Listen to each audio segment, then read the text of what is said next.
барномаи футболи тоҷик ин навбат омадем ба суроғи дастаи истиқлоли шаҳри душанбе. Чӣ гуна дида истодаед дар варзишгоҳи марказии ҷумҳуриявӣ дастаи истиқлол машқҳои худро идома медиҳад.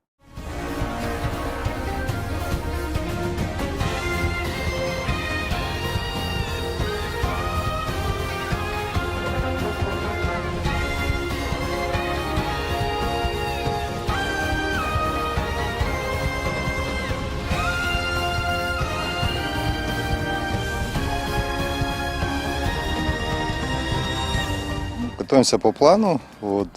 План составлен до начала чемпионата, поэтому все в плановом режиме происходит. Двухразовые тренировки, плюс чередуются играми, плюс восстановление.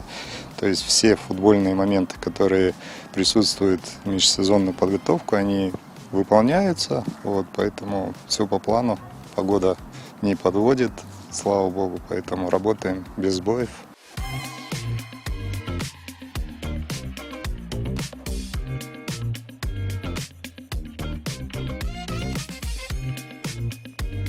Как вам тренировки с новым главным тренером? Все знают, что у нас тренировки с Григорьевичем вообще по-другому. У нас тренировки тяжелые, много бега у нас. Работаем, как говорится, готовимся к новому сезону и АФК. Подготовка идет плодотворно. Делаем все различные варианты в плане объема, в плане тактических перестроений. Готовимся в полном объеме. Больше физики или? Все дозировано, как тренерский штаб решит, и физика, и тактика, и технические упражнения. Все делаем так, как скажет тренерский штаб. Сарбори нестан дар як рӯз ду маротиб? نمیتونیم گفت سرباری، اما خیلی مشق‌های خوب، تئوری خیلی جدی. مشکل است کمتر، اما طاقت میکنیم.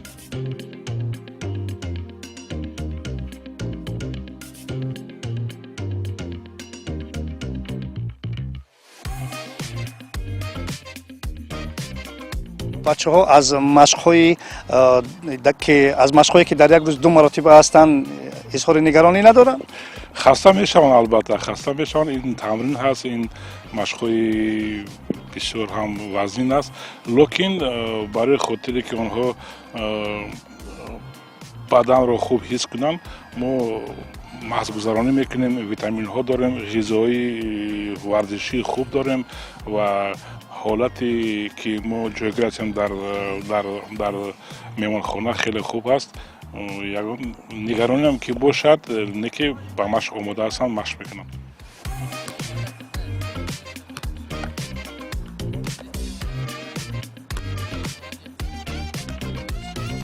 омодагӣ хеле хуб аст. рӯзаш ба ду бор тамрин карда истодем.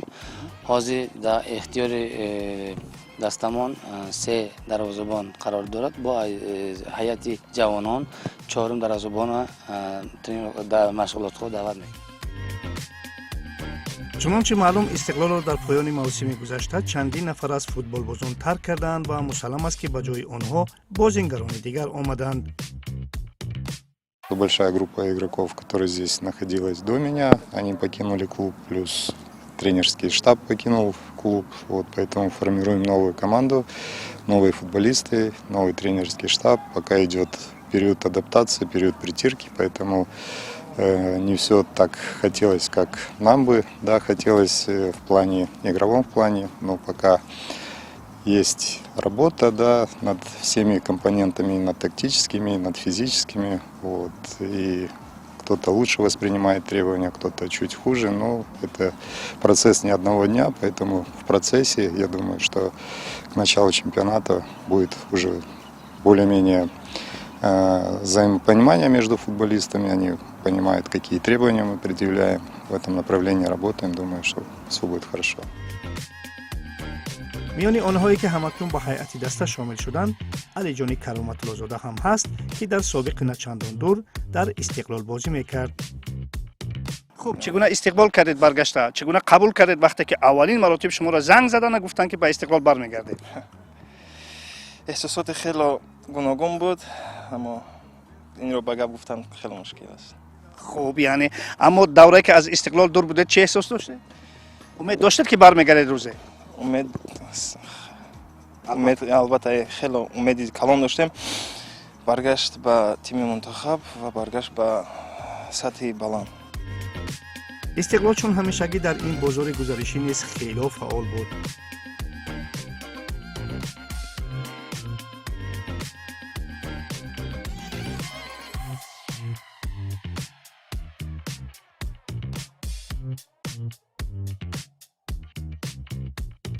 Уже можно сказать, что команда укомплектована. Ну, практически да. То есть одна позиция остается, но я думаю, мы ее доберем в ближайшее время, в ближайшие дни. Поэтому команда укомплектована и готовится к началу чемпионата. Вы в это трансферное окно очень внимание обратили на балканский рынок. Это приоритет?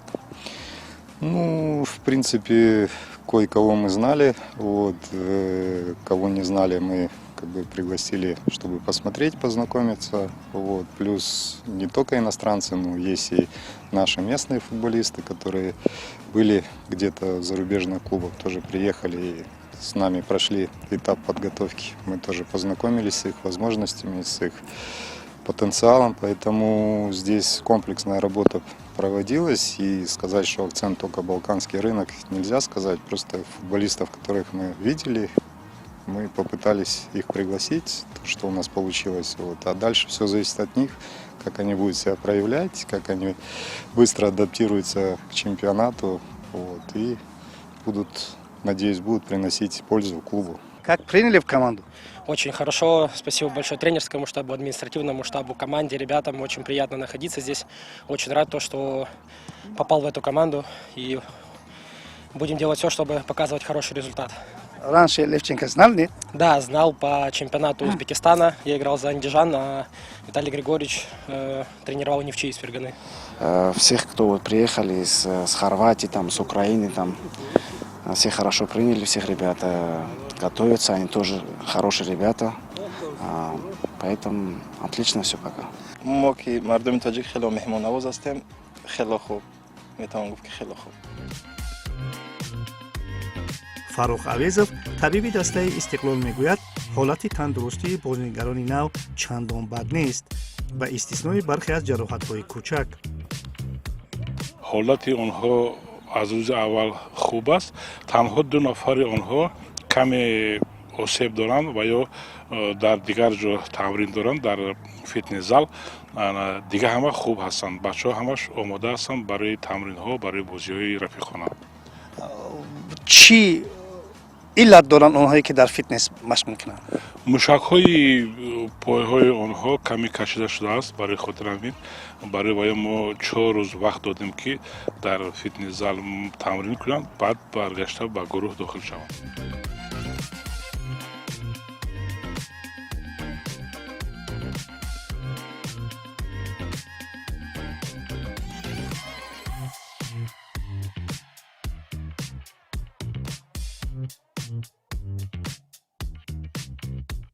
Приготовились, ребят? Работаем. Ну, как знаете, мы с 15 числа начали эти сборы наши, готовимся. Сейчас ребята уже в физическом плане готовы, ну, где-то на процентов 60. Вот. Сейчас под нагрузками, ребята занимаются в двухразовом режиме. Все идет своим чередом, готовимся к чемпионату. баъди рафтани Николас Тошич, албатта масъалаи дарвозабони рақами 1 даста дигар бора рӯ зад. Управляем верхом передача, верхом тоже день. Хорошо, отлично. Чуть выше, Мухридин, чуть выше. мураббии дарвозабонҳои дастаи Истиқлол Фарух Бердиев. Отличная передача, Фарухшон, хорошо. хоҳиш мекунам бигӯед ки ҳоли ҳозир бачаҳо кадом машқро иҷро карда истоданд? мо ҳозир мехто медонем 21 аср аст. Дарвозабон бо покати ҳам бо нағз бозӣ кардан дар кор аст. ҳисоби ҳамуна гирифта ҳозир мо бисёртар саҳаранги машқа дарвозабон мо бисёртар почакати пасҳои калта, пасҳои дароз давом дада истодем. услуби тактикӣ бисёртар почакати кор карда истодем ҳозир.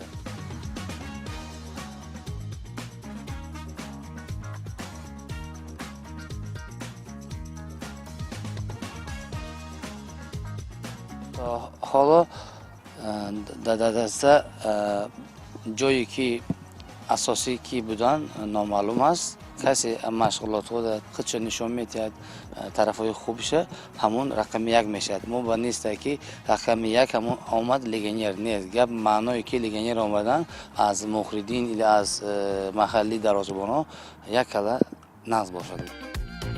дар раванди омодагӣ хадамоти матбуотии даста як лоиҳаеро роҳандозӣ кард ки аз ҷониби футболбозон истиқболи хуб ёфт.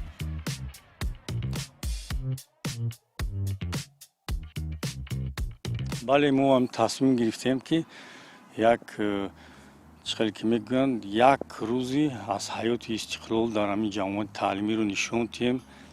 оғоз аямун аз хоб хестани футболбозон то соати 23 то он вақте ки боз онҳо хоб мераванд. ду тамрин тамоми процесси тамрину хӯрок хӯрдану шароити зисту зиндагонии футболбозон ҳама ҳамиро нишон доданем ва таи 2 рӯз мо ин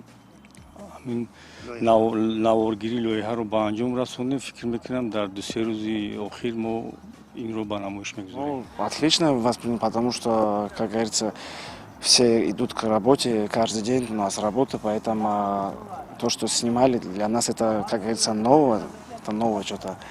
А приняли хорошо ребята, все нормально относились к этому. Были интервью, кого-то интервью брали, там, показывали, как футболист живет. Как-то поможет поддержать тонус? Думаю, да. Ну, говорится, все, что делается, все к лучшему. خیلی جالب باشد برای مخلصان فوتبال. حالا که آنها خبر ندارد از این کار ما، نظم میشد که آنها را آگاه میشدن از مهنت‌هایی که ما در اینجا میکنیم و قدر میکنیم. شما با اون اندیشه‌اید که این کار شما البته با روند آمادگی، با بازی، با اوضاع دسته تاثیر خوب میرساند. бале таъсири хуб мерасонад. бачаҳоро дар ҳоле ки дар як рӯз 2 тамрин мекунанд, фикр мекунам камтар хаста мондаам ҳастанд. ман фикр мекунам бо ҳамин лоиҳа мо мехоҳем рӯҳияи онро боло бардорем ва то оғози чемпионат онҳо бо як омодагӣ хуб тайёр шаванд.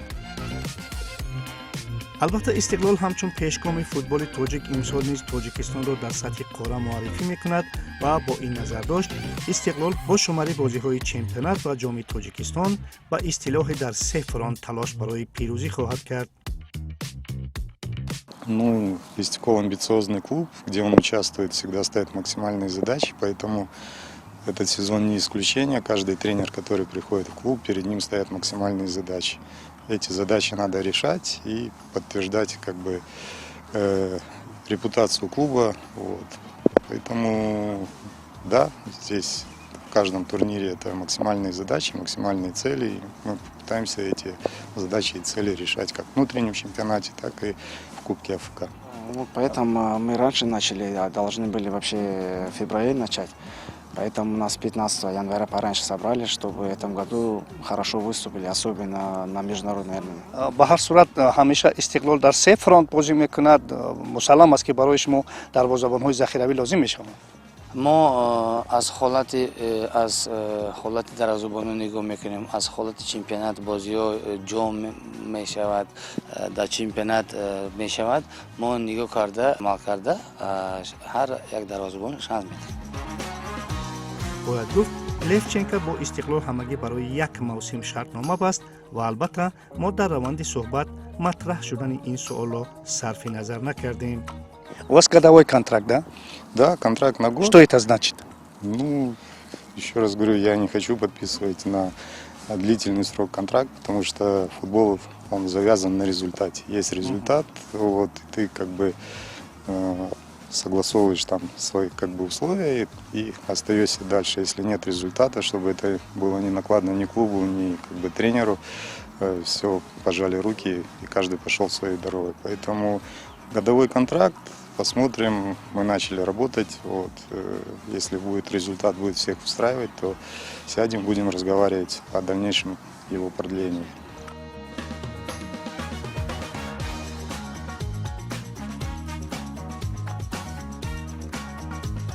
Вопрос около футбольный. Вы с семьей? Ну, семья приедет, пока я ищу квартиру, чтобы здесь снять и привезти семью. Семья всегда живет со мной, даже в Узбекистане они жили со мной, здесь ничего такого нет.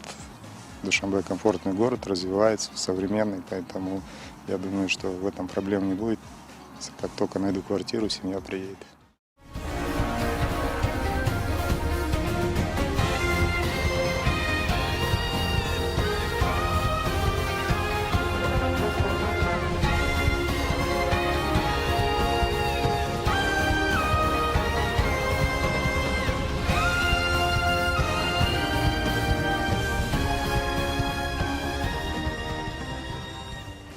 инак машқи пагоҳи рӯзии дастаи истиқлол ҳам ба анҷом расид ва дар ҳамин ҷо ҳам барномаи мо ба анҷом мерасад ва ҳамин монда ки барои дастаи истиқлол дар мавсими нав барори комёбиро таманно кунем. дар ҳамин ҷо барномаи футболи тоҷик ба анҷом мерасад. хайр.